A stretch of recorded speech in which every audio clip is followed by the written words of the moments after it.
Pour la première étape de la fougère, on se met contre un mur parce qu'il va nous aider à sentir ce qui se passe au niveau du dos.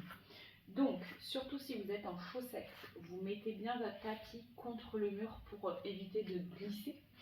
On vient se placer le dos contre le mur et puis ensuite, progressivement, on viendra éloigner les pieds plus que ce que vous avez tendance à faire parce qu'après, quand on va s'enrouler, le poids de la tête va partir vers l'avant. Il faut qu'il soit au maximum au-dessus des pieds, pas au-delà, sinon on risque de tomber vers l'avant.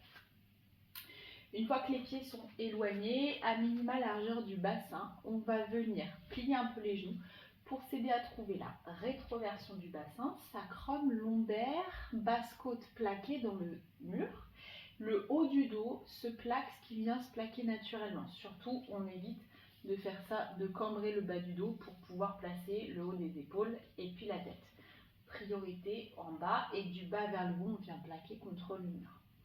On va laisser les bras complètement relâchés. Et d'ici, toujours avec l'idée en un, je me grandis avant de m'enrouler, on va chercher à descendre une vertèbre après l'autre. J'enroule ma tête, j'enroule mon cou et puis je vais commencer à enrouler en ayant écarté mes omoplates, cage thoracique. J'ai encore les basses-côtes plaquées contre le mur. Puis je continue de descendre le bas de ma cage thoracique. Puis je décroche mes lombaires l'une après l'autre. Et une fois que j'arrive au niveau de mon bassin, on essaye de bien prendre conscience du fait que le bassin, quand nous on va continuer de s'enrouler, il va monter contre le mur. Je laisse les bras ballants, je laisse la tête ballant. Là, il faut que vous sentiez que vous êtes vraiment posé dans vos talons. Si vos pieds n'étaient pas assez éloignés du mur, là, vous risqueriez de partir en avant. Et à partir de là, tout ce que le bassin est monté dans le mur, il va falloir le faire redescendre.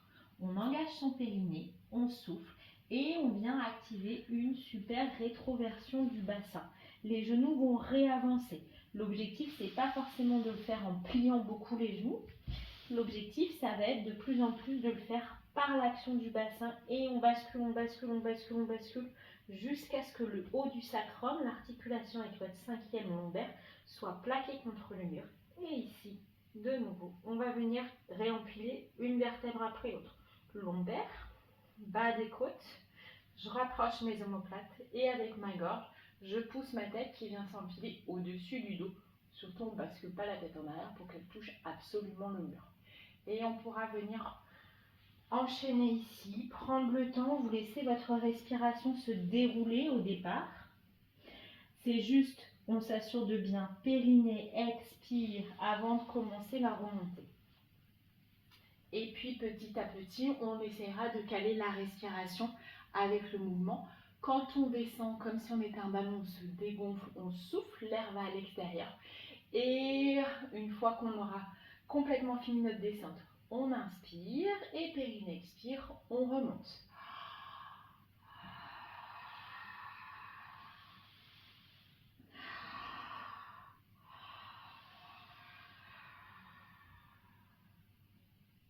Et on prend autant de répétitions que nécessaire contre le mur pour que vraiment il nous aide à essayer de sentir. Je remonte une vertèbre après l'autre.